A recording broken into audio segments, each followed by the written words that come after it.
All right, so in the next video, which will be number 16, Professor Koester is going to be talking about three different time periods: late antiquity, 4th and 5th century,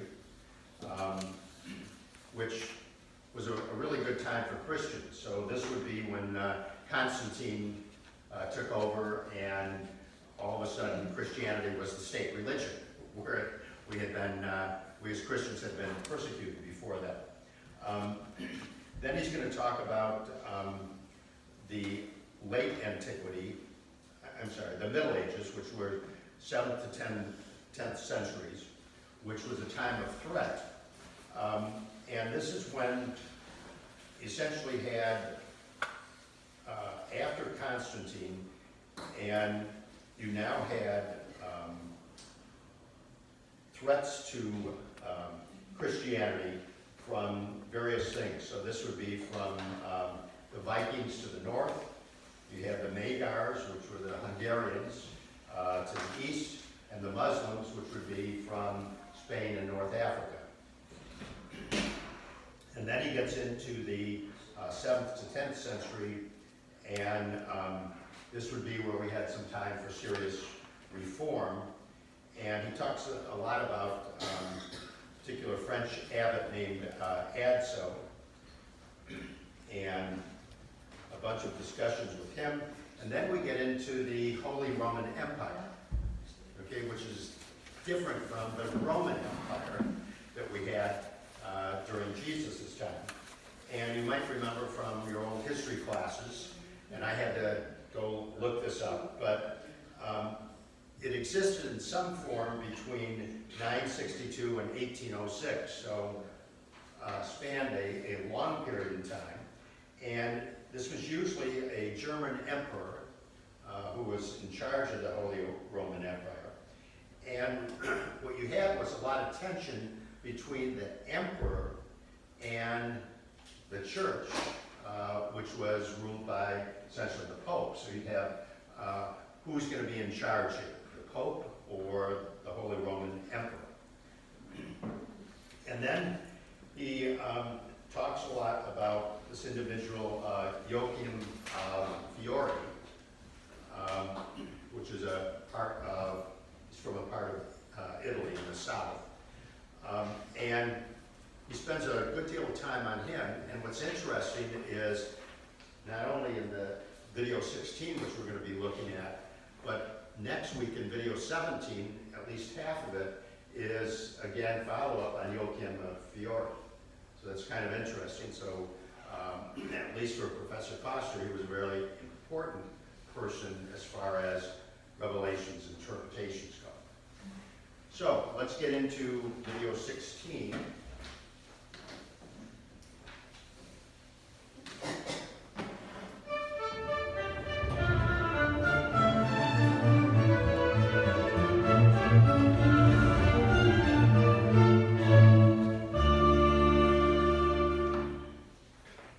Welcome back to this series on the book of Revelation and its impact on Western history. I've noted in previous lectures that the way people read Revelation depends in large part on the assumptions they make and the questions they ask. In the past several lectures, we've seen how some ancient writers focused on what Revelation could tell them about the future, while others were more interested in what it could tell them about spiritual life in the present. As we've explored these different dimensions, we've encountered ancient approaches to interpretation that often seem quite peculiar to modern eyes. Yet I know that when I reflect on what those ancient writers were after, I often find that at some level I'm asking similar questions. And noting those basic questions gives me an opportunity for dialogue with what they wrote. In this lecture, we're again at a point where a basic question is going to shift. To put it simply, the main question will now concern the meaning of history and the writer's place within it. Now, the way I've asked the question can make it sound overly abstract, like something that would be of purely academic interest. But let me try to bring that question into a more personal and immediate context so that you can see that we ask it too. I find that many of the decisions that we make are informed by a sense of where things have been in the past and where they're going in the future. This question is actually built into much of our news programming. A news program will spend some time giving you basic information about an event that's happened. Perhaps it's a decision that was made in Washington or something that's taking place on Wall Street. But then a significant part of the program will be devoted to analysis. Because we're not only interested in what is happening, we also want to understand how we got to this point and what the implications will be going forward. We're, of course, aware that all analysis is done from some point of view. Everyone who comments on current affairs does so from a particular perspective. For example, let's focus on economic news. The basic news item could be that the economy is showing new signs of struggling or perhaps some signs of improvement. Either way, we want to understand what's going on. So some people might naturally do an economic analysis of the situation. If the news is bad, people might look back so they can identify the economic trends that brought us to this point. Maybe it was that businesses expanded too rapidly and now have to retrench, or maybe too many people overextended their credit and now we have a debt crisis. And then the economist will look forward and try to give us some idea of how these trends will play out in the months ahead. But a news program might also offer a political analysis of the same situation. A commentator might look back and try to identify government policies that either help or hurt business owners. Or they might examine levels of government spending and how that affects the private sector. And then the commentator will look ahead and point to the policy changes that might affect the situation in the coming year. The reason we want this analysis of the flow of events is that it affects the decisions we make. If we assume the economic trend is bad, we'll probably be cautious in our investments. If we think things will improve, we might be more willing to take a risk. So this is why people are interested in the meaning of history and their place in it. We ask the question because we want a sense of where things have been and where they are going so we can navigate our way through life. This is the basic question that's being asked by the people I'll discuss in this lecture. But what you'll find different about their approach is that they're trying to make sense of history from a theological point of view.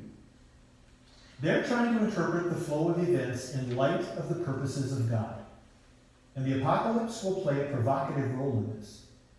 So let's take a look at 3 moments in time, ranging from late antiquity to the high Middle Ages. First, we'll take a look at a time of triumph. Second, at a time of threat. And third, we'll consider a time when serious reform was needed. So let's begin where we left off in the last lecture, in late antiquity. The major event for Christians in that period was the change in the church's relationship to the Roman Empire, which occurred under Constantine. When the Emperor Constantine and his successors embraced the Christian faith, that altered the church's position in the world. And Christians tried to make sense of things in light of the changed situation. They had to ask what it meant for Christianity to move from its earlier, more tenuous position to become the dominant religion of the empire. Now, tracing this shift is particularly interesting since our focus here is on the Apocalypse, which is the most anti-imperial book in the New Testament. It portrayed imperial authority as a 7-headed beast that conquered nations and slaughtered the followers of Jesus. In Revelation, Rome is not the glorious eternal city. It's pictured as a drunken whore who had the blood of the saints dripping from her lips. So one wonders how the author of Revelation would have reacted to the idea that the Roman emperors now claimed Jesus as their own. Would he have been horrified by the phenomenon of a Christian empire? Or would he have seen this as the triumph of God? Whatever John may have thought, There were certainly many Christians who welcomed the change, precisely because that's what they'd hoped for over the years. Over the years, many Christians had been more favorable toward Roman rule than John had been. That was true in New Testament times and in the generations that followed. Whatever Rome's faults, the government did provide one important thing.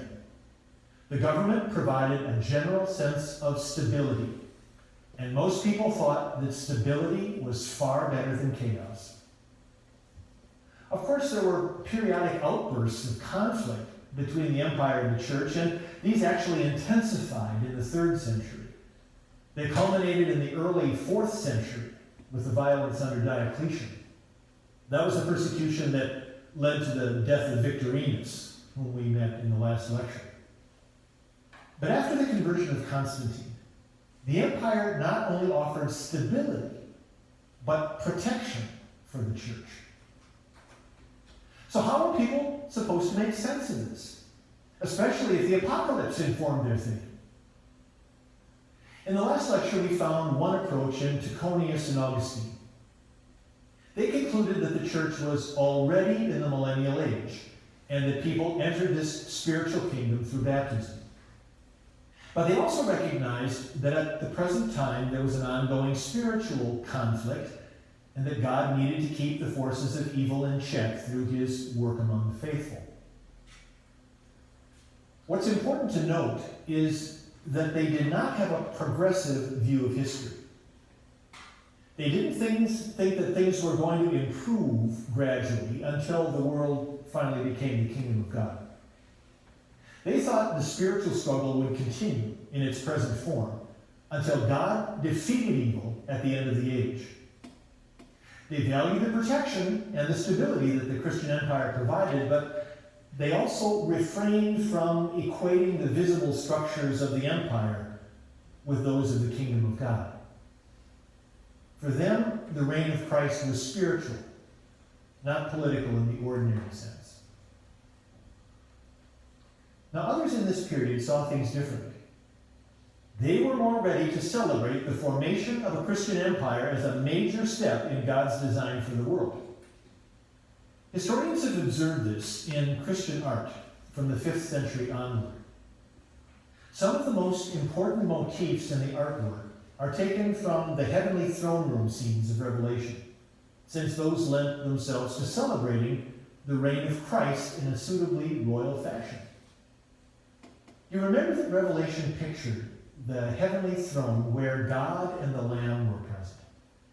Around the throne were 24 elders who bowed down before the throne and laid down their victory wreaths in recognition of God's sovereignty. In Revelation, this scene helped portray the reign of God as an alternative to the empire.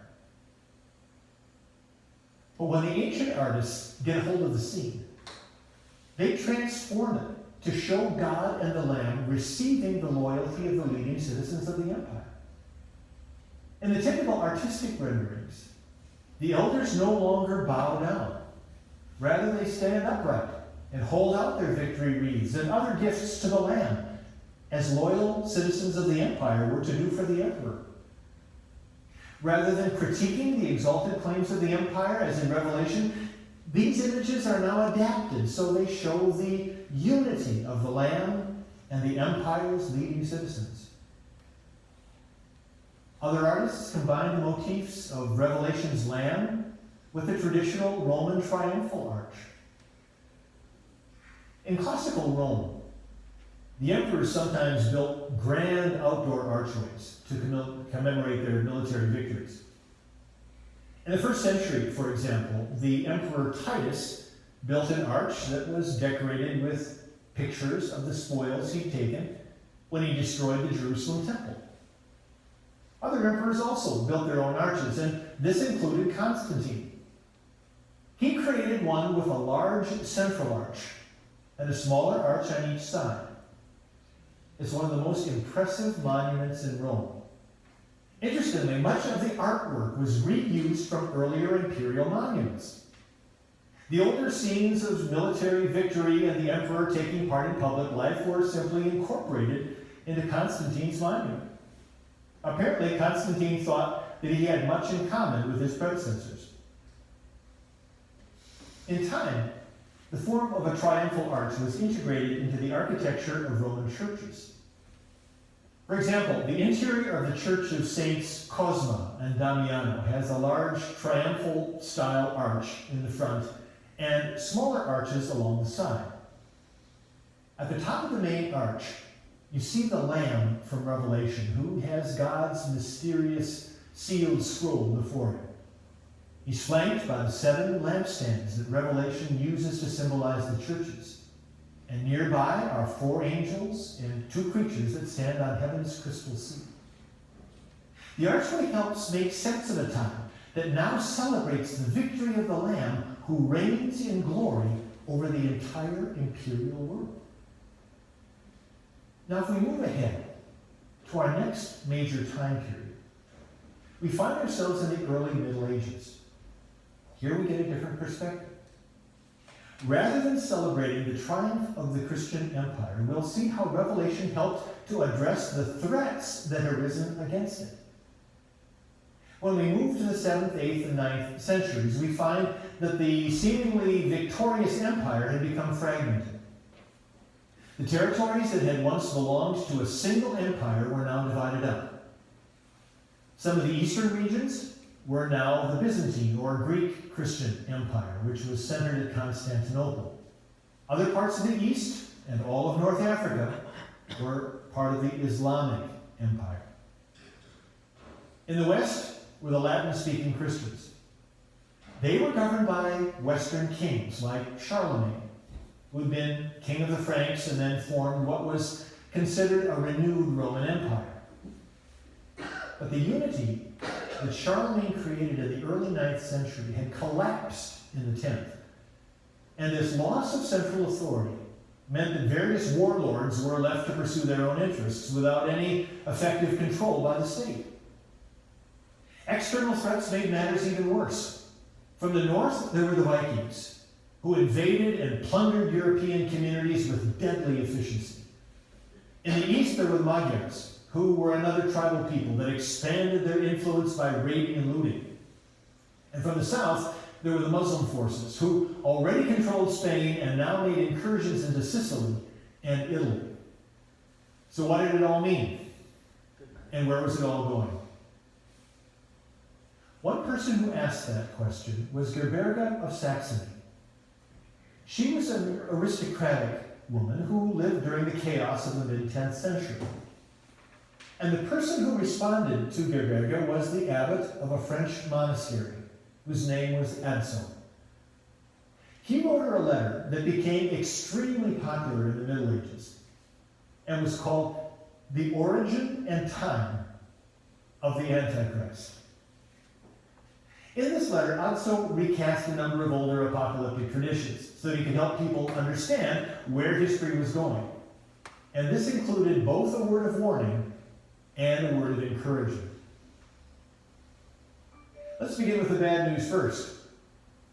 The bad news was that people could expect a final outpouring of evil when the Antichrist was unleashed. Not a happy prospect. Adso was essentially repeating the old traditions about the Antichrist. But he was a great communicator, and he packaged it well for the people of his time. You see, they were used to hearing biographies of the saints. So Adso had a great idea. He created the biography of the anti-saint, who turns out to be the Antichrist. The details of the story were familiar and yet juicy. After all, the Antichrist would be the consummate villain, the incarnation of evil. And who could fail to be interested in that? By taking up the topic, Adso had the makings of a bestseller. Adso said that the Antichrist would be born in Babylon and then would make his way to Jerusalem. People should expect him to be a cunning trickster who would do signs and wonders to impress the public. The temple of God would be rebuilt, and then this evil traitor would enter it and declare that he himself is God. That's when the monster drops his mask And in his role as the beast, he persecutes the church and slays the two witnesses of Revelation 11. But justice wins out in the end, for the Antichrist is doomed to be killed on the Mount of Olives in Jerusalem, near the place where Christ ascended into heaven. So it's a great story. And it warns people that times will ultimately get worse, and you have to be ready. So, okay, where's the good news? The good news is that there's a hero in this story who's called the Last World Emperor. Otso didn't invent this character, but he popularized this idea for people in the West. The legend of the Last World Emperor was a way of affirming that the Latin kingdom and its rulers had a positive role to play in God's plan, right up to the end. You may remember that several lectures ago I described how the ancient church's picture of the Antichrist combined Revelation's beast with the man of lawlessness from 2 Thessalonians. Well, 2 Thessalonians also said that for the moment, the man of lawlessness was being restrained by some unnamed power. Eventually, Christians began to think that the unnamed power must be the Roman Empire, since that was what was keeping chaos in check. So Otso assured people that as long as the empire continued, the Antichrist would not be unleashed. What's more, he assured them that the last emperor would be the greatest of all. This mythic figure would arise from their midst and revitalize the Christian empire until he finally went to Jerusalem and laid down his crown and scepter on the Mount of Olives. Only then would the Antichrist appear. So the hope is that the best of the Christian empire is yet to come. And as long as it continues, there will be a bastion of power against the Antichrist. So by the early Middle Ages, Revelation's battle of good versus evil has gone through a transformation. For people like Otso, the beast of Revelation no longer signifies the Roman Empire. Rather, the beast is the tyrant who threatens what is now the Christian Roman Empire. That seems like quite a change, I suppose. But if I put myself in the position of Otso's medieval readers, I can see the appeal of his story. You see, it calls people to value the structures of government that keep chaos at bay. For them, the destructive forces were the warlords that threatened on every side, and there was a practical need for leadership that could give people a modicum of safety. I can see that. And the way Otso called people to expect strong leadership in the future also encouraged them to stay committed to the leaders of the present. And there's something deeply practical about that. The major difficulty, of course, is that experience also shows that the state and its leaders regularly fall short of the ideal. And when it becomes clear that reform is needed, a different perspective is required. So to get a sense of this, let's shift our focus to the third major moment, this one in the High Middle Ages. By the 11th and 12th centuries, the threats from the tribal invasions were essentially over. The Holy Roman Empire provided a sense of stability, and the Latin Church held a commanding position in European society. The problem, of course, is that there was also mismanagement in government and scandal among the clergy, and this prompted calls for serious reform. The most notable reformer was Pope Gregory VII. He worked to ensure that the church was not subordinate to the empire. His ideal was that priests would ultimately oversee kings and all the people. And his goal was that clergy themselves would be raised to new heights of moral and spiritual life.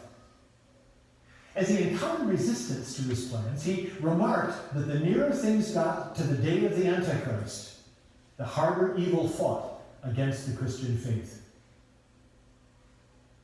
In the end, some reforms were made, but things were still far short of the ideal.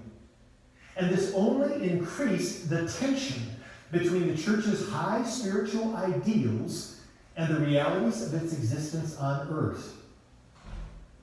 At this time, the highest form of spiritual life was thought to be the monastic life. That's where people could devote themselves to prayer, worship, and the study of sacred texts. And yet, some of the monasteries had become quite rich due to the support of their wealthy patrons, and some monastic leaders had become embroiled in politics. So it was out of this tension between the ideals of the Spirit and the realities of the world that reform movements continued to be born. The reformer I want to focus on here is Joachim of Fiore. These days he's certainly not as famous as someone like St. Francis of Assisi, but I find him to be one of the most intriguing figures of the High Middle Ages. He was born in the 12th century and traveled to the Holy Land, where he had a spiritual experience that made him devote himself to the religious life. For a while he was a hermit, then a wandering preacher. Then he joined a Benedictine monastery, but he was spiritually restless. So he turned to the more rigorous Cistercian order and later founded a monastery of his own at Fiore in southern Italy. He was controversial. Popes and kings sought his advice, and the Cistercians saw him as a renegade. But Joachim saw himself as an inspired interpreter of the Bible, and especially the book of Revelation. Joachim thought that in the Bible he had found the secret to the meaning of history. His insight came through his own struggle with the book of Revelation. For a year he tried to grasp the meaning of it, but then insight came to him through a mystical illumination that occurred to him on Easter at midnight. That's when he saw what Revelation meant and how the Old and New Testaments fit together in one coherent whole. Joachim's idea was that the entire flow of history mirrored the character of God, since God had ordained all of history. The traditional creeds of the church referred to the one true God in three ways: as Father, Son, and Holy Spirit. So Joachim concluded that if God is a Trinity, then history itself must be a Trinity. And he divided all of time into three parts. Joachim pictured these as three circles, which looked like links on a chain. The first circle represented the period of God the Father, which mainly corresponded to the Old Testament. The second circle is the period of God the Son, which is essentially from the New Testament down to Joachim's own time. And the third circle is the period of God the Holy Spirit, which Joachim expected to be a new spiritual age that had been inaugurated and would fully emerge in the future. Now, Joachim loved pictures as much as the author of Revelation did. So he created some of his own. One of them shows that Joachim's view of history is ultimately positive. He pictures time as three consecutive circles which have flowers on them. The first circle, which represents the early period of the Father, has some flowers on it. The second circle, which signifies the present time, has more flowers. But it's in the third circle that all the flowers bloom, for that will be the age of the Spirit that is soon to come.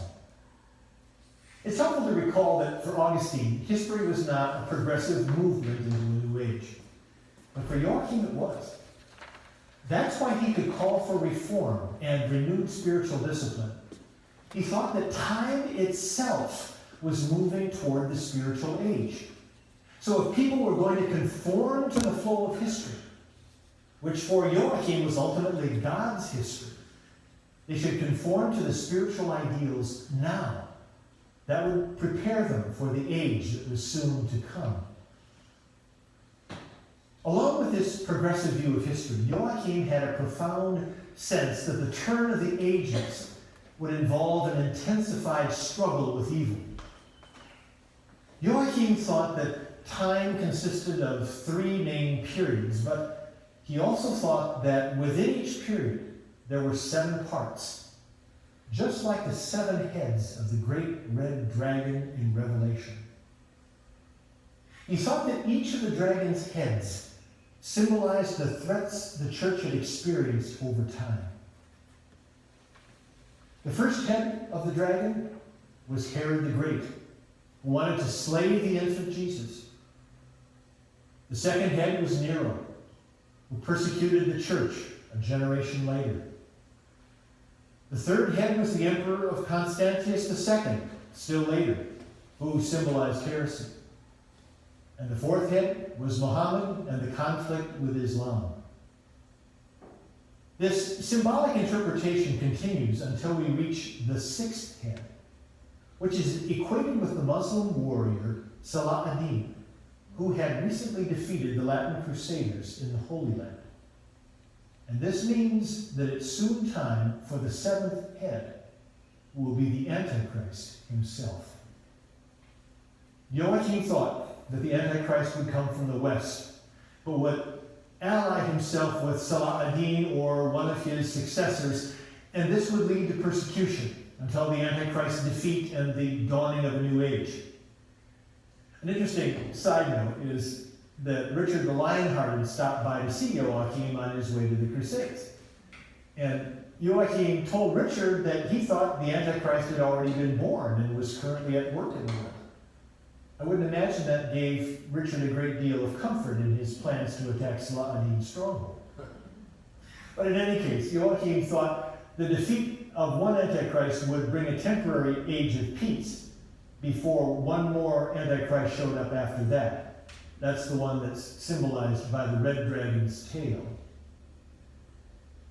All of this gave Joachim a way of seeing meaning in what might otherwise have seemed to be a pointless struggle against evils that beset the church in every period of its existence. By including a symbolic outline of history in the images of Revelation, Joachim found assurance that God was ultimately guiding the course of events to its proper conclusion. God's goal was the coming of the new spiritual age. So if there had been battles with evil along the way, these were part of a process of purification. Each time one of the heads of the dragon attacked the church at a point in history, the faithful had to resist. The confrontation called them into action, and this was one of the ways in which God purified the church within history. The fact that the dragon has only 7 heads plus a tail means that this process will not go on forever. God has ordained an end to it, and since people know now the end is to be a purified spiritual community, that equips them to respond now by renewed spiritual discipline in the church. Joachim's apocalyptic ideas found a ready hearing among many. He provided them with a way to see where things had come from and where they were going in a way that gave meaning to life in the present. And this is another case where at one level I can understand the appeal. There's something deeply disturbing about harmful events that seem to be random. We want to see that there's some reason, some identifiable cause for the things that have happened, because we need to make sense of things if we're going to respond. And we also want to know that life itself can have a purpose. We want to think that our lives are going somewhere and are ultimately for something. Because if there seems to be no point to what we do or how we live, that's deeply discouraging. Joachim was able to give people a sense that the cosmic struggle of Revelation belonged to the flow of history in which they were active participants. They were to see their struggles as part of this larger struggle, which was ultimately leading toward a new future for both church and society. The problem, of course, is that history regularly frustrates our attempts to encompass it all in a grand synthesis. So, in the next lecture, we'll have to trace the way that Joachim's legacy affected the generations that came after him. Because for some, it felt like the end of the world had arrived.